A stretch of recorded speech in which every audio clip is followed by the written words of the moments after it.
Assalamu alaikum. Let's do something more about active and passive voice today. And today is our final lecture regarding active and passive voice. We discussed basic level, then intermediate level. Yesterday we discussed advanced level of passive voice. अॼु असां छा सिखंदासीं? अॼु मां तव्हांखे पढ़ाईंदुमि active passive जेके rules पाण पढ़िया आहिनि उन्हनि जी प्रैक्टिस टेस्ट. ठीकु आहे. हाणे यादि रखो, अॼु मां थोरो तव्हांखे कॉन्सेप्ट सम्झाइण जी कोशिशि कयां पियो. त जॾहिं बि तव्हांखे एक्टिव ऐं पैसिव जा सेंटेंस मिलनि त तव्हांखे सर्टेन स्टेप्स यादि करणा पवंदा.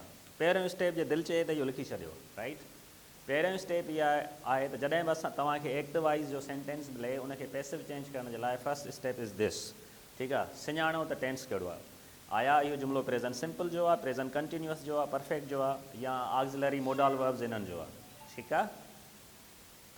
त पहिरियों स्टेप इहो हूंदो आहे. अच्छा, त असां टेंस सुञाणियूं. टेंस सुञाणण खां पोइ तव्हांखे उन्हनि जी पैसिव जेका वर्ब फॉर्मेशन आहे उहा ख़बर हूंदी. प्रेज़ेंट सिंपल जी जेका पैसिव वर्ब फॉर्मेशन आहे उहा इज़ एम आर आहे. प्रेज़ेंट कंटिन्यूअस जी is being, am being, are being आहे. प्रेज़ेंट परफेक्ट जी have been and has been आहे. पास्ट सिंपल जी वाज़ वर आहे. पास्ट कंटिन्यूअस जी वाज़ बीइंग, वर्ब बीइंग आहे. ऐं past perfect ji had been आहे. फ्यूचर जी विल बी ऐं शल बी आहे. फ्यूचर परफेक्ट जी विल हैव बिन ऐं शल हैव बिन आहे. ठीकु आहे. So the very first step is to recognize the tense. पहिरें टेंस सुञाणियो. Number 2, recognize the sentence. यानी कि जेको सेंटेंस लिखियलु आहे उहो इंट्रागेटिव आहे, नेगेटिव आहे, अफर्मेटिव आहे या इंट्रागेटिव नेगेटिव आहे. ठीकु आहे. जीअं मूं तव्हांखे ॿुधायो त जेकॾहिं जुमिलो अफर्मेटिव आहे त उनजी पैसिव लाज़मन अफर्मेटिव थींदी. जेकॾहिं इंट्रागेटिव आहे त उनजी पैसिव बि इंट्रागेटिव थींदी. ऐं जेकॾहिं नेगेटिव आहे त उनजी पैसिव बि नेगेटिव थींदी आहे. त तव्हांखे इहो पैटर्न बि यादि रखिणो पवंदो. First step is to recognize tense. Next step is to recognize sentence. And the third step is to recognize object. असुलु सीक्रेट जेको एक्टिव पैसिव जो मूं तव्हांखे पढ़ायो त तव्हांखे ऑब्जेक्ट सुञाणणु घुरिजे. छाकाणि पैसिव ऑब्जेक्ट जे बग़ैर कुझु कोन्हे. ऐं मूं तव्हांखे ॿुधायो त जेको ऑब्जेक्ट आहे उहो सदाईं मेन वर्ब खां पोइ हूंदो आहे. मेन वर्ब खां पोइ. अच्छा, ऑब्जेक्ट उहो न हूंदो जेको आख़िर में अचे. ऑब्जेक्ट उहो हूंदो आहे जेको मेन वर्ब खां पोइ हुजे. इहे टे स्टेप ज़हन में रखे जॾहिं तव्हां एक्टिव पैसिव खे सॉल्व कंदव न, things will be quite easier for you. And if you remember the 6 rules that I have taught you. So now let's do it. This is the first sentence. I fly a kite. कहिड़ो tense आहे? Present simple tense. Very good. Sentence कहिड़ो आहे? Affirmative. ऐं object किथे आहे? Object आहे kite. त जॾहिं मां हिनखे पैसिव में चेंज कंदुमि त हाणे मां छा लिखंदुमि? A kite is flown by me. Right. हाणे ही तव्हांजो पैसिव जो फर्स्ट रूल बि आहे ऐं प्रेज़ेंट सिंपल बि आहे. Now you are helping me. इहो तव्हांजो कहिड़ो टेंस आहे? प्रेज़ेंट कंटिन्यूअस आहे. All right. सेंटेंस कहिड़ो आहे? अफर्मेटिव ई आहे. ऐं ही तव्हांजो सेकेंड रूल आहे. मिसाल हिते आई सब्जेक्ट आहे, हिते छा थी वियो? मी थी वियो. हाणे हिते मी आहे. जॾहिं हिते ईंदो छा थी वेंदो? आई में चेंज थी वेंदो. ऐं मां हिन जी पैसिव छा लिखंदुमि? I am being helped. ठीकु आहे. बाय यू लिखां या न लिखां इहा मुंहिंजी मर्ज़ी आहे. इहो पाण कल्ह इहा शइ डिस्कस बि कईसीं. ठीकु आहे. So this was present continuous tense. Now they have change my ideas. This is present perfect tense and main verb is change. My ideas is object. तव्हांखे ख़बर आहे प्रेज़ेंट परफेक्ट जी जेका पैसिव जेका निशानी आहे उहा have been and has been आहे. त छा लिखंदासीं? My ideas have been changed by them. Done. अहिड़ी तरीक़े सां you took a beautiful mobile of Salim.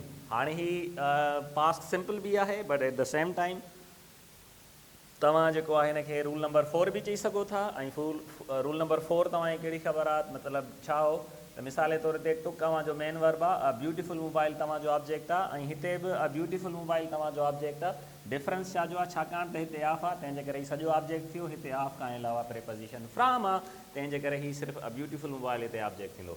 हाणे जॾहिं मां हिनखे पैसिव में चेंज कंदुमि त मां छा लिखंदुमि? A beautiful mobile of Salim was taken. Okay. And in the same way मां हिते छा लिखंदुमि? A beautiful mobile, ठीकु आहे, was taken from Salim. ठीकु आहे. by you लिखो न लिखो ख़ैर आहे. So now he was sending us your message. This is sentence number 6 affirmative, but at the same time your rule number 6 भी आहे. पाण पढ़ियासीं न त there are 6 rules in active and passive voice.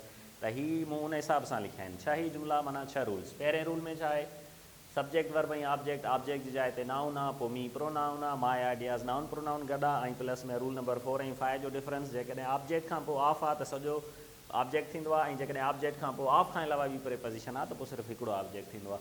हीउ जेको रूल नंबर 6 मूं तव्हांखे ॿुधायो, it is related with to object, the direct object and indirect object. There are certain verbs just like send, lend, ask, okay, show, जिन सां हमेशह object खणंदा आहियूं, छाकाणि ऑब्जेक्ट ईंदा उनजी पैसिव ॿिनि तरीक़नि जी थींदी आहे। So he was sending us your message. हाणे पुट हिकिड़ो हिते ऑब्जेक्ट आहे अस, ऐं ॿियो ऑब्जेक्ट कहिड़ो आहे तव्हांजो, योर मैसेज। त सभ खां पहिरीं असां हिनखे खणूं था, छा लिखंदासीं, we were being sent your message by him, okay, हिकिड़ो थी वियो। हाणे तव्हां आख़िर वारो ऑब्जेक्ट खणंदा, जंहिंखे असीं छा चवंदा आहियूं, डायरेक्ट ऑब्जेक्ट। डायरेक्ट ऐं इनडायरेक्ट ऑब्जेक्ट जो रूल तव्हांखे यादि आहे, जेको इनडायरेक्ट ऑब्जेक्ट हूंदो आहे इज़ ऑलवेज अ पर्सन, ऐं जेको डायरेक्ट ऑब्जेक्ट हूंदो आहे इज़ अ थिंग और idea. So your message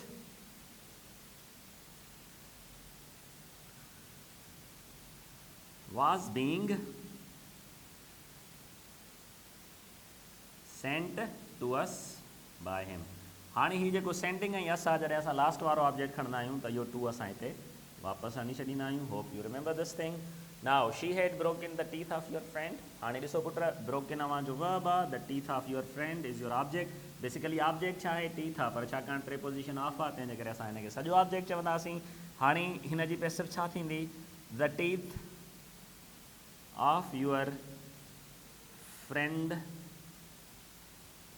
had been broken by her। So he will invite us to arrange different meetings, and he will invite us to arrange different meetings। हाणे ही कहिड़ो tense आहे, future simple आहे। Future simple जो passive form छा आहे, will be and shall be। So let's do it। छा लिखंदासीं, we shall be invited to arrange different meetings. हाणे तव्हांखे जेका हिते ॻाल्हि जेका ज़हन नशीं रखणी उहा छा आहे, त जीअं आमतौर ते असां सम्झंदा आहियूं ऑब्जेक्ट उहो हूंदो आहे जेको आख़िर में हुजे, न, ऑब्जेक्ट हमेशह मेन वर्ब खां पोइ हूंदो आहे, and this is secret of active and passive. Invite verb आहे, ऐं तव्हांजो जेको ऑब्जेक्ट आहे उहो अस हिते अचो वी में तब्दील थी वियो। So now she will have placed the things in correct order. So she will have placed the things in correct order। Where is the object? Object is not the correct order। Why it is not the object? Because in our things is not main verb. Your main verb is placed, therefore your object is the things। So when I change this into passive voice, I will say the things will have been placed in correct order। Now let's discuss this। Do we lodge an FIR against your villagers?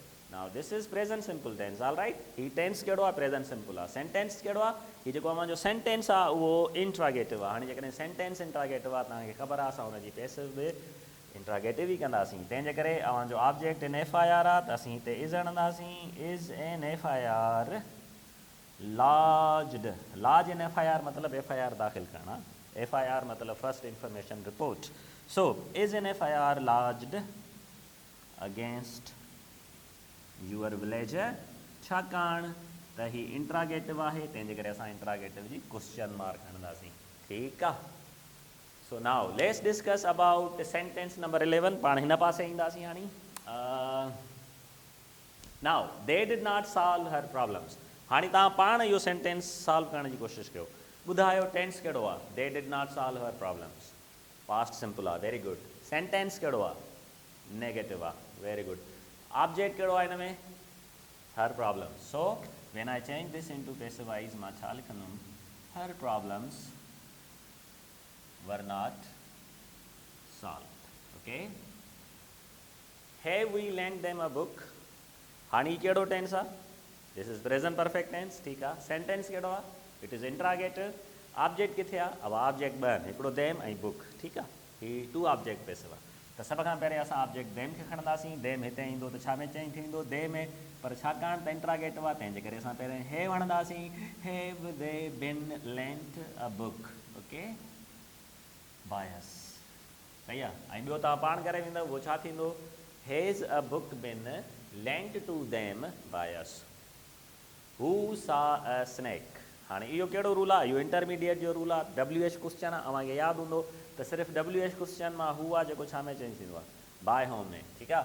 Tense कहिड़ो आहे, who saw snake, this is past simple tense, so who will change in to by whom was snake seen, okay, या who was snake scene by, हिन जा ॿ तरीक़ा passive जा, ठीकु आहे। Why were you teasing her yesterday? So this is past continuous tense, पर ही past continuous tense भी आहे, पर at the same time ही WH क्वेश्चन भी आहे।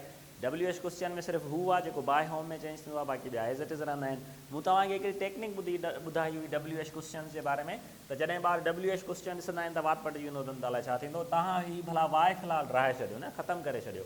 वर यू टीज़िंग हर yesterday, हिन जी पैसिव कयो, छा थींदव, हिन जी पैसिव हर हिते ऑब्जेक्ट आहे, तंहिंजे करे असां छा लिखंदासीं, वाज़ शी बीइंग टीज़्ड yesterday, ओके, ही पैसिव थी वियो।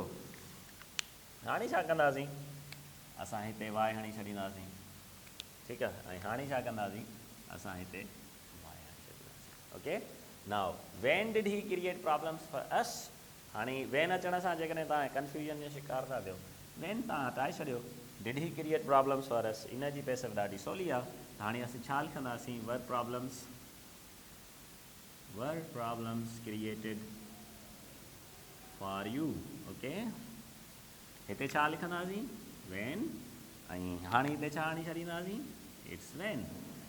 Hopefully it's easy. Now I can not ask all the questions, हाणे ही छा जो फॉर्मेट आहे, ही जेको आहे मॉडल वर्ब्स जो फॉर्मेट आहे। मूं तव्हांखे ॿुधायो put, may, can, should, must, ought to जी जेका पैसिव आहे उहा may be, can be, must be, ought to be, should be हूंदी आहे, ठीकु आहे। हिननि जी पैसिव करण जे लाइ फ्यूचर सिंपल वांगुरु हिननि सां बी हणी छॾींदा आहियूं, but remember this is negative sentence, I can not ask all the questions, when I change this in to passivize, ऐं छा चवंदुमि, all the questions can not be asked, ठीकु आहे। बाय मी लिखा न लिखा, it's up to me, we must face stupid people, right. So the passive would be, stupid people must be faced by us. He may not have borrowed money. Now this is may not have, this is past form of modal verbs. So I will write it like this, money may not have been borrowed. Okay, so they ought not to follow him, ought not to जो आहे छा लिखंदासीं, he ought not to be followed, okay। हाणे हिते पुट ought not to is present form, ऐं हिते ought not to have आहे इहो past form आहे, त छा आहे हिते, you ought not to have killed birds, हाणे छा लिखंदासीं, birds ought not to have been killed. And Nadeem has written his story. This is very interesting. ही ॿ जुमला गौर सां सम्झो पुट, ॾिसो, Nadeem has written his story. Nadeem पंहिंजी कहाणी लिखी आहे। ॿियो छा आहे, he will write his story. हाणे यादि रखो, जेकॾहिं सब्जेक्ट जी जाइ ते प्रोनाउन आहे ऐं पोइ हितां प्रोनाउन आहे, त हिन जी पैसिव ईअं ई थींदी जीअं अवां सिखी आया आहियो न। असां छा लिखंदासीं, his story will be written, okay, by him. पर जॾहिं मां हिन जो जुमिलो हीअं लिखां, his story has been written by Nadeem, this is incorrect sentence. ही कल्ह पाण रूल पढ़ियोसीं, तंहिंजे करे असीं छा लिखंदासीं, Nadeem's story has been written by him. So that was all about this side. Hopefully you are getting it and you are practicing it, keeping the things in the mind that I have taught you to recognize the tense, then sentence, then object. So now we want someone to offend our enemies. हाणे हिन जी passive कीअं थींदी, तव्हांखे ख़बर आहे, जीअं मूं कल्ह तव्हांखे पढ़ायो, want, like, wish and love, इन्हनि सभिनी जो मतिलबु छा हूंदो आहे, चाहिण। ऐं हिन में जेको we want आहे उहो एज़ इट इज़ रहंदो, we want, ठीकु आहे। we want our enemies to be offended, ऐं असां by someone न हणंदासीं, ठीकु आहे। Salma cooked her food, इहो साॻियो ई सेम रूल आहे, छा लिखंदासीं, Salma's food was cooked by her. Now you finish your job easily. ही हाणे ही कहिड़ो रूल आहे, ही आहे अव्हांजो एडवर्ब ऑफ मैनर वारो रूल, ठीकु आहे। ऐं मूं तव्हांखे ॿुधायो त जॾहिं एक्ट वाइज़ में एडवर्ब ऑफ मैनर हूंदो आहे, जॾहिं पैसिव वाइज़ में कंदा आहियूं त adverb of manner main verb जे अॻियां ईंदो आहे। छा लिखंदासीं? Your job is easily finished by you. They may look after you well. Well भी ख़बर आहे तव्हांखे, इट्स एडवर्ब ऑफ मैनर, ठीकु आहे। ऐं लुक आफ्टर पाण कल्ह पढ़ियासीं, अवांजो ऑब्जेक्ट यू आहे, छा लिखंदासीं? You may be well looked after, ठीकु। I know you. Now what is the passive of I know you? This is bit different बेटा। I know you जो passive ख़बर आहे छा थींदी आहे? You are known to me. Okay? मां हिते by न आणंदुमि। अगरि मां हीअं लिखां You are known by me, this is incorrect sentence। यादि रखो जॾहिं बि no जी passive ईंदी त उते तव्हां by जी जाइ ते to आणंदव।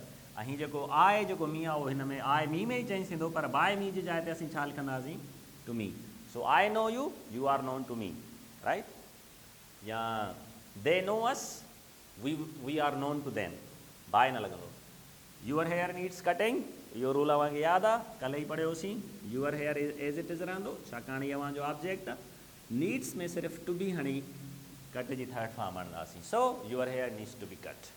She lets you work hard and she will make you cry. Let ई मेक काज़ेटिव जो यूज़ कल्ह पढ़ियासीं। डिफरेंस छा आहे? लेट में जेको आहे इंफिनिटिव न लॻंदो आहे ऐं मेक में लॻंदो आहे। त हाणे मां छा लिखंदुमि? You were let work hard. ऐं हिते छा थींदो? She will make you cry, you will be made to cry and they should not hurt others। हाणे छा लिखंदासीं? others, the passive of should not is should not be, hurt same ही रहंदो। they should, others should not be hurt by them। okay, who has informed the police? Sago rule आहे। who छा में change थींदो बाबा? by home में। police object आहे, have लॻंदो। by home have police, have the police been informed, easy आहे। ऐं तव्हां ईअं बि करे सघो था who have the police been informed by. Don't discourage your friend. हाणे नेगेटिव सेंटेंस आहे लेट वारो, ॿुधायो कीअं थींदो? हिन जा ॿ तरीक़ा पाण पढ़ियासीं। Let your friend, let your friends not be discouraged, हिकिड़ो त ईअं थी वियो, ठीकु। ऐं ॿियो डू नॉट असां एज़ इट इज़ हणंदासीं। Do not let your friends be discouraged। who can beat him? हाणे हू साॻो by home में चेंज थी वेंदो।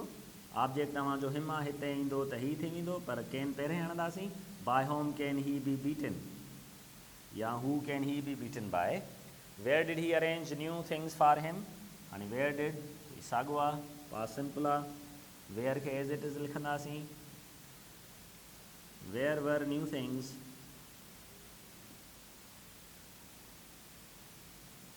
arranged for us। so sing the songs for us is easy। साॻो आहे, हिन में सब्जेक्ट कोन्हे। हाणे असां छा लिखंदासीं? sing the song for us, let the songs not be sung for us। okay, fight a war with them,